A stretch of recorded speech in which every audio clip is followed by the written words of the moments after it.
Selamat datang di channel Alur Donghua. Sebelum menonton, silahkan subscribe, biar Mimin tambah semangat update-nya. Di suatu tempat di antara para kultivator sekte boneka suci, pakaian Bai Suyuan benar-benar diwarnai hitam dengan darah. Pakaiannya yang setengah basah menempel di tubuhnya, menonjolkan sosoknya yang indah. Bahkan daun telinganya yang seputih salju seperti mutiara memiliki keropang darah merah. Namun, sebagian besar darah di tubuhnya adalah milik para kultivator menara 10 arah. Di antara mereka, ada juga dari sekte boneka suci. Hanya luka di lengan kanannya yang disebabkan oleh serangan diam-diam dari pembudidaya menara 10 arah yang berbahaya.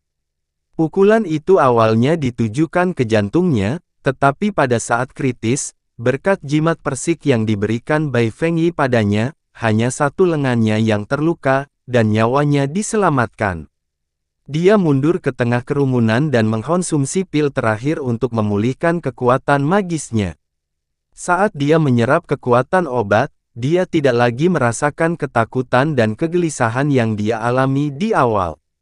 Apakah itu pengejaran Bai Songxi yang dirasuki oleh iblis surgawi, atau pembunuhan yang dia alami selama kultivasinya, semuanya adalah pertempuran skala kecil. Dibandingkan dengan pemandangan neraka ini, yang seperti menggiling daging dengan batu, itu terlalu mudah. Dia memiliki anugerah alam yang luar biasa dan telah mengalami pasang surut klannya sejak dia masih muda, jadi watak alaminya bukanlah seorang gadis kecil.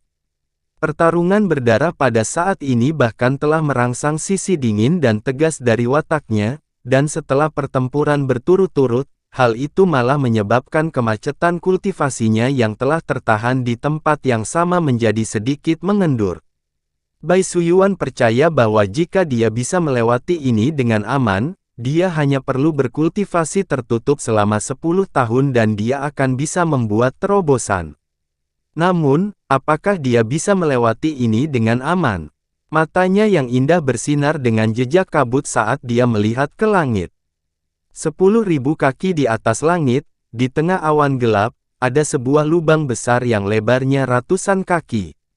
Itu membentang ribuan mil. Di dalam lubang, aura pedang melonjak seperti ribuan naga, mengaduki langit dan bumi. Itu terus-menerus merobek kehampaan dan menghasilkan suara guntur yang memekakkan telinga. Melalui lubang itu, orang bisa melihat bayangan teratai salju yang begitu besar sehingga orang tidak bisa melihat wujudnya secara utuh. Itu perlahan berputar dan kelopak terbang keluar.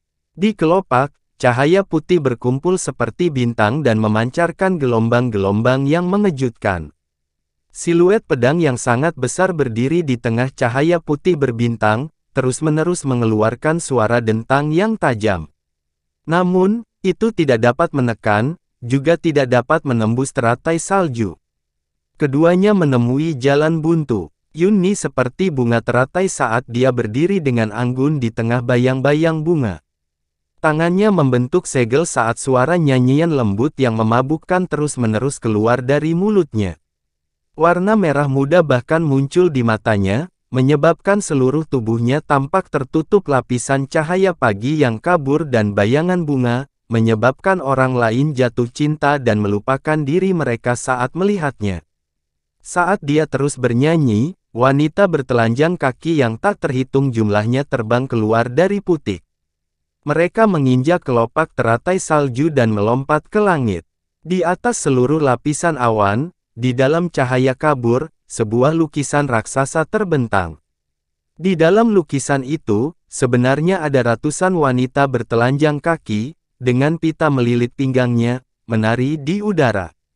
Ada yang seperti burung merak yang membentangkan ekornya, ada yang seperti burung phoenix berwarna-warni yang menoleh ke belakang, ada yang memegang pipa, dan ada yang roknya berkibar tertiup angin terlalu indah untuk dilihat. Jika orang biasa melihat pemandangan ini, meski hanya sekilas, roh mereka akan langsung meninggalkan tubuhnya dan terbang ke dalam lukisan, menjadi jejak makanan bagi para wanita terbang itu. Bahkan jika itu adalah seorang kultivator, jika terlalu dekat, selama pikirannya tidak tenang, dan kultivasinya tidak mendalam, nasib mereka tidak akan jauh lebih baik daripada orang biasa. Paling-paling, hanya akan mampu bertahan lebih lama sebelum jiwanya akan menghilang. Di langit tinggi tepat di depan lukisan itu, Lu Ji masih berdiri di udara dengan pedang. Pakaian di tubuhnya rapi dan tanpa cacat. Bahkan di bawah angin kencang di langit yang tinggi, tidak ada sedikit pun kerutan. Dia tidak terlihat seperti manusia, tetapi lebih seperti pedang yang sangat teliti namun sangat tajam.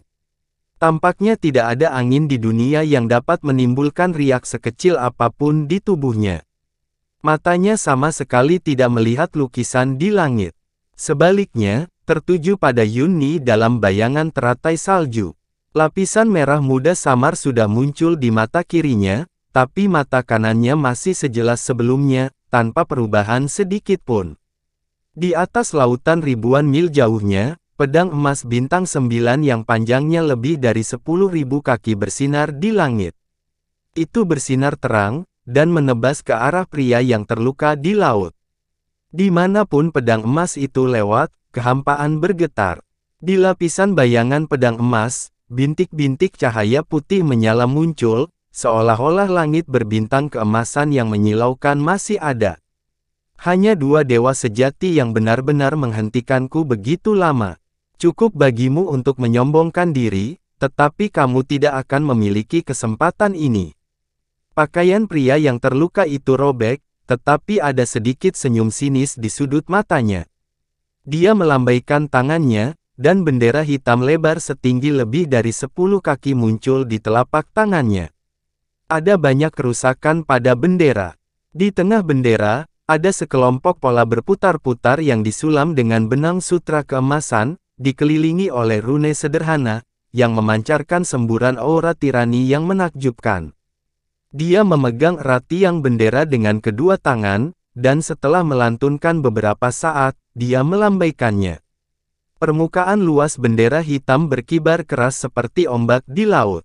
Rune yang disulam pada bendera terbang keluar dari bendera dan melepaskan cahaya keemasan yang menyilaukan yang menutupi separuh langit. Pusaran emas pada bendera tampak hidup kembali. Mereka berputar dengan keras satu demi satu dan terbang keluar dari bendera, menciptakan badai dahsyat di udara. Ketika bayangan langit berbintang pada pedang emas mendekati pusaran, ia segera merasakan kekuatan hisap yang sangat kuat, dan sejumlah besar ditelan oleh pusaran. Saat langit berbintang terus menyusut, kekuatan pedang emas bintang 9 juga melemah. Saat mendarat di bendera hitam, pedang itu menyusut menjadi kurang dari 1000 kaki panjangnya. Itu hanya menyebabkan bendera berguncang beberapa saat sebelum ditolak. Lin Jiu mengangkat tangannya untuk menangkap pedang emas yang ditolak. Dia terhuyung-huyung. Dia merasa telah menggunakan terlalu banyak kekuatan spiritual surgawinya, dan dia tidak dapat mengedarkannya dengan lancar. Bagaimana itu? Dia berbalik ke samping dan bertanya di belakangnya.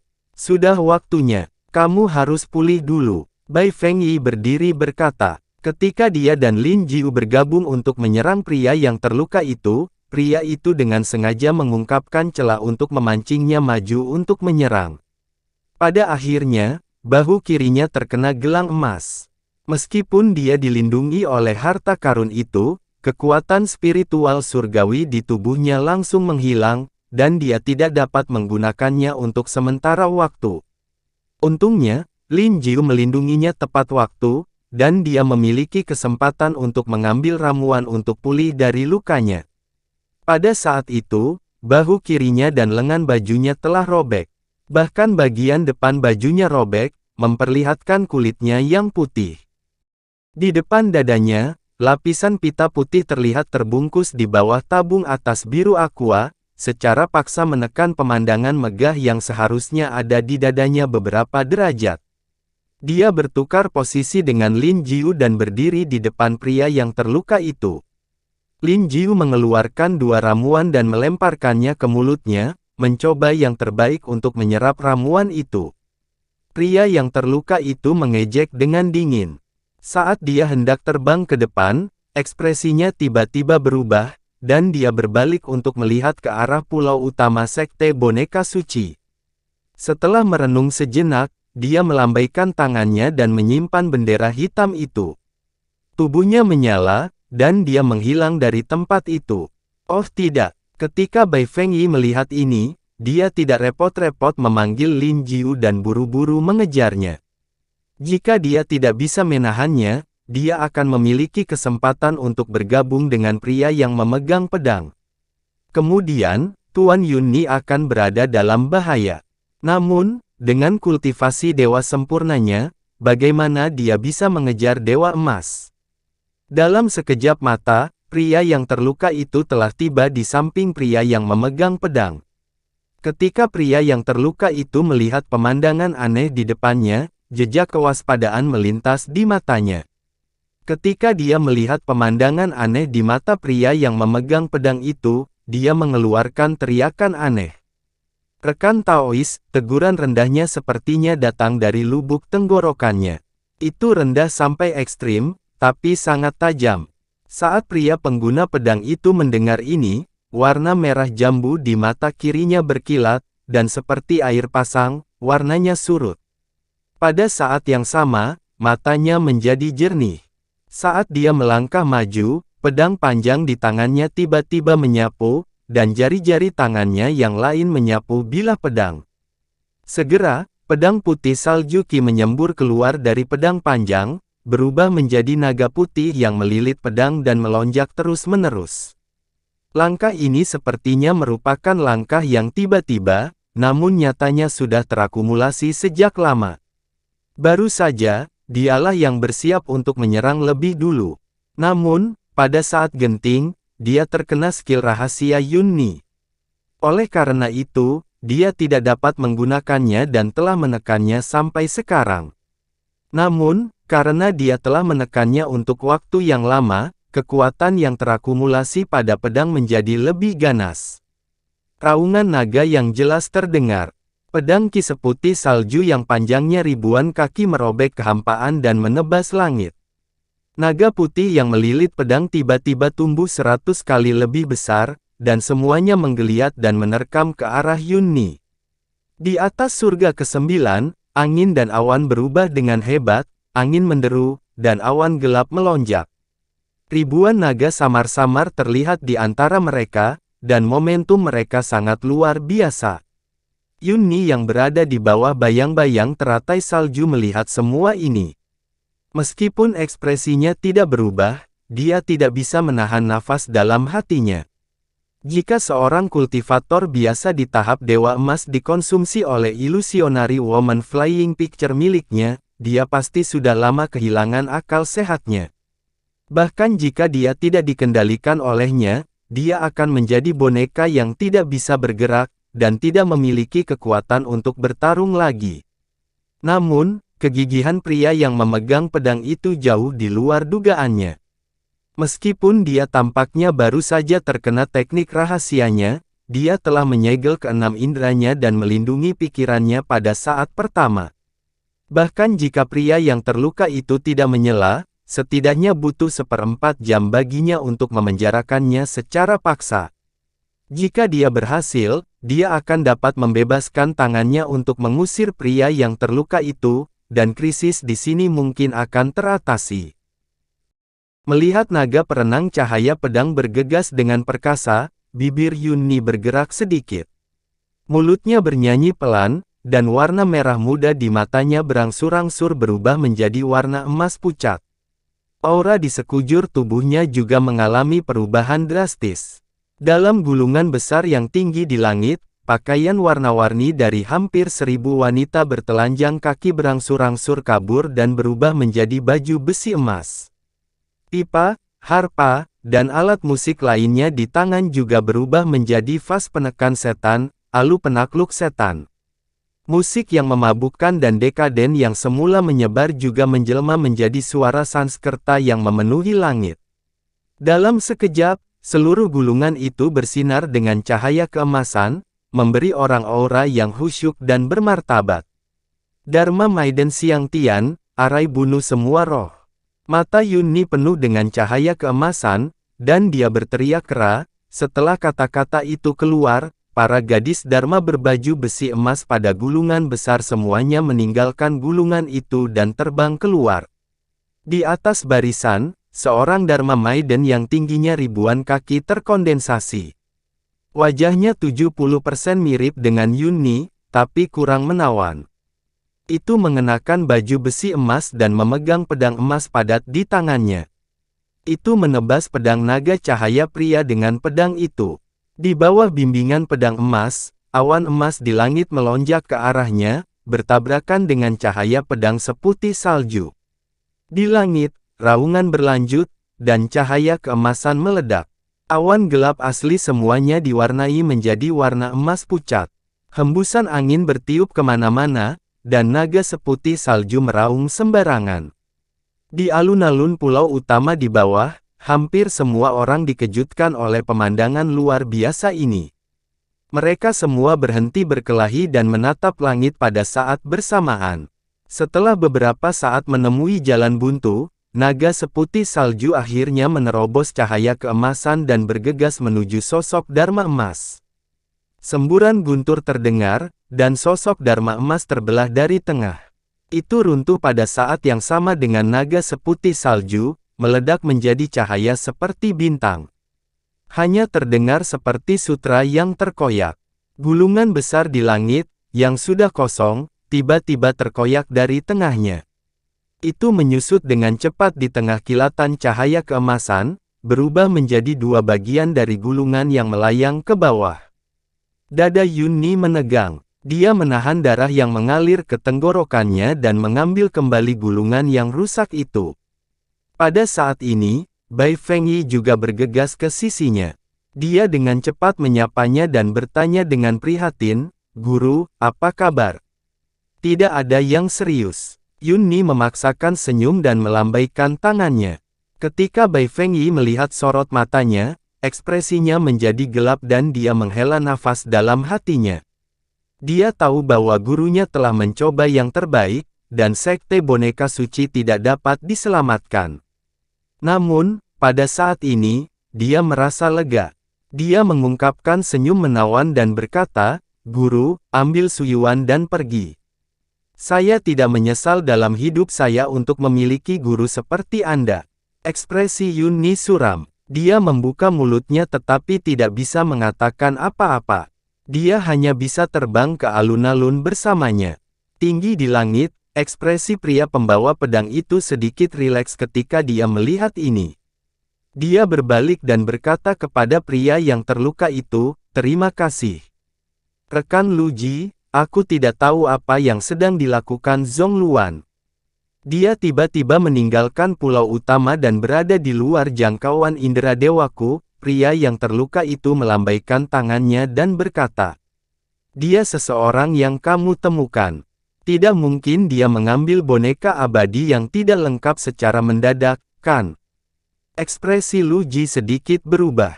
Dia menatap lurus ke arahnya dan bertanya, "Kurasa tidak, gurunya tidak pernah tertarik dengan seni wayang. Mungkin dia punya pekerjaan lain. Bagaimanapun, saya akan menghubunginya nanti dan mendapatkan kembali boneka abadi itu untuk Anda," kata pria yang terluka itu. "Itu untuk yang terbaik. Mari kita singkirkan sekte boneka suci terlebih dahulu," kata Lu Ji dengan dingin. Ketika Yunni dan pria yang terluka itu mendarat di alun-alun, orang-orang yang tersisa dari aliansi Anika segera mengepung mereka. "Rekan Lin San, meskipun Anda adalah pemimpin misi ini, sekarang semuanya telah menjadi seperti ini. Jika Anda masih menggunakan kata misi untuk menekan kami dan memaksa kami untuk tinggal di sini untuk mati bersama Anda, maka jangan salahkan kami karena tidak mematuhimu," kata salah satu dari mereka segera. Dia tidak menggunakan teknik rahasia transmisi suara. Sebaliknya, dia berteriak keras dan menarik perhatian orang-orang di sekitarnya. "Kami sudah berjuang sampai sekarang. Kami sudah melakukan yang terbaik. Betul, bahkan jika masalah ini dilaporkan ke Departemen Pengawasan, kami tetap benar." Ketika anggota aliansi Anika lainnya melihat ini, mereka langsung setuju. Yunni pertama kali melihat Bai Suyuan, yang berdiri di samping Bai Fengyi. Kemudian, dia mengalihkan pandangannya ke orang-orang dari aliansi Anika dan berkata, misi ini selesai. Kamu bisa pergi sekarang. Kemudian, dia mengeluarkan cincin penyimpanan dan membagikannya kepada orang-orang. Setelah orang-orang ini mendapatkan hadiahnya, mereka memeriksa cincinnya dan sangat terkejut. Kemudian, kecuali Bai Suyuan dan Lin Jiu, mereka berubah menjadi seberkas cahaya dan terbang menjauh. Untuk beberapa alasan, orang-orang dari Menara 10 Arah dan prajurit lapis baja hijau tidak menghentikan mereka.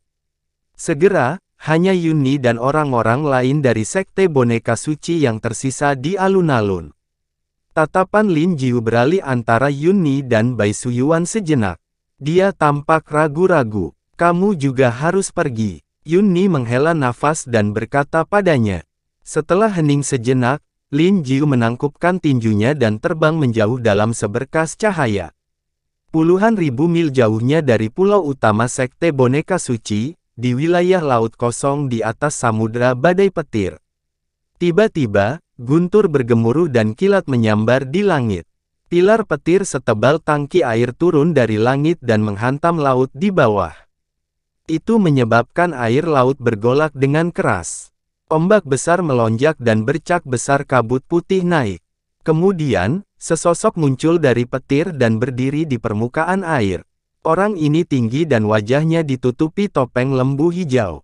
Itu Han Li. Dengan kilatan cahaya di matanya, dia tiba-tiba melepaskan indera ilahinya, menyelimuti laut dalam radius 10.000 mil. Setelah beberapa saat, jejak keraguan melintas di matanya.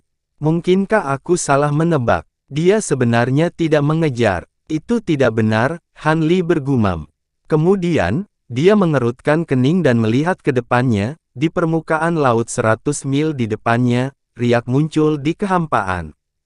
Kemudian, bola kabut hitam muncul dari udara tipis dan terbang. Siluet Zhong Luan berangsur-angsur muncul. Melihat ini, bibir Han Li berkedut. Dia membuat isyarat tangan dan kilat di sekelilingnya menyala lagi. Kemudian, tubuhnya menghilang dari pusat susunan petir. Melihat ini, jejak ejekan muncul di mata Zhong Luan. Kemudian, tubuhnya menjadi ilusi lagi dan menghilang. Di alun-alun, ada kurang dari 1.000 orang dari Sekte Boneka Suci yang tersisa. Hampir semuanya memiliki luka di tubuh mereka dan wajah mereka dipenuhi dengan kesedihan. Tidak ada lagi keinginan untuk hidup di mata mereka. Dalam hati, mereka bersiap untuk tenggelam ke dasar laut bersama dengan pulau utama. Guru, kalian juga harus pergi. Bai Fengyi menatap Bai Suyuan dan berkata, Penatua, mata Bai Suyuan bersinar terang saat dia bergumam. Ikuti saya dan berkultivasi dengan baik. Ketika tingkat kultivasi Anda tidak cukup tinggi, jangan berpikir tentang balas dendam. Bai Fengyi menghela nafas. Dia melepas gelang penyimpanan di lengannya dan meletakkannya di pergelangan tangannya. Suyuan akan mengingat ajaran tetua. Setelah hening sejenak, Bai Suyuan mengangguk berat dan berkata, Kau benar-benar tidak ingin pergi bersama kami. Jika saya hanya membawa kalian berdua, mereka tidak akan dapat menghentikan saya bahkan jika saya harus mengorbankan 10.000 tahun kultivasi. Yunni mengerutkan kening dan mengirim pesan ke Bai Fengyi. Bai Fengyi hanya tersenyum padanya dan menggelengkan kepalanya dengan lembut tanpa mengucapkan sepatah kata pun. Melihat bahwa dia telah mengambil keputusan, Yunni tidak memaksanya. Dia memegang tangan Bai Suyuan dan hendak terbang. Yang lain bisa pergi, tapi kamu tidak bisa. Pada saat ini, tiba-tiba terdengar teriakan keras. Mata Yunni menjadi dingin. Dia melihat ke arah suara itu dan melihat pria dengan pedang dan pria dengan bekas luka di wajahnya berjalan dari belakang para kultivator Menara Sifang. Kemanapun mereka lewat, kerumunan itu otomatis berpisah dan membuat jalan lebar untuk mereka. Apa menurutmu kau bisa menghentikanku? Yunni mencibir dan menatap pria dengan pedang itu dan berkata dengan sinis. Ketika pria dengan pedang mendengar ini, tidak ada perubahan pada ekspresinya. Dia berkata dengan tenang, saya dapat melihat bahwa Anda memiliki hubungan dekat dengan Sekte Boneka Suci. Begitu saya melepaskan Anda pasti akan menjadi masalah di masa depan. Pria dengan bekas luka di wajahnya awalnya tidak setuju untuk bertarung hidup dan mati dengan Dewa Emas. Namun, setelah mendengar perkataan Lu Ji, dia berubah pikiran dan langsung membulatkan tekad untuk membunuh Yun Ni. Meskipun dia mengerti bahwa meskipun mereka berdua bergabung, tidak mudah untuk membunuh Dewa Emas. Namun, dia tidak ingin khawatir tentang balas dendam Dewa Emas di masa depan. Terutama ketika itu adalah Dewa Emas yang begitu kuat. Jadi kamu bahkan ingin mempertahankan nyawa selir ini. Sepertinya perasaanmu terhadap selir ini sangat dalam. Hehe, sayangnya, selir ini sudah memiliki seseorang yang disukainya. Hari ini, aku harus pergi. Wajah Yun Ni tersenyum menawan.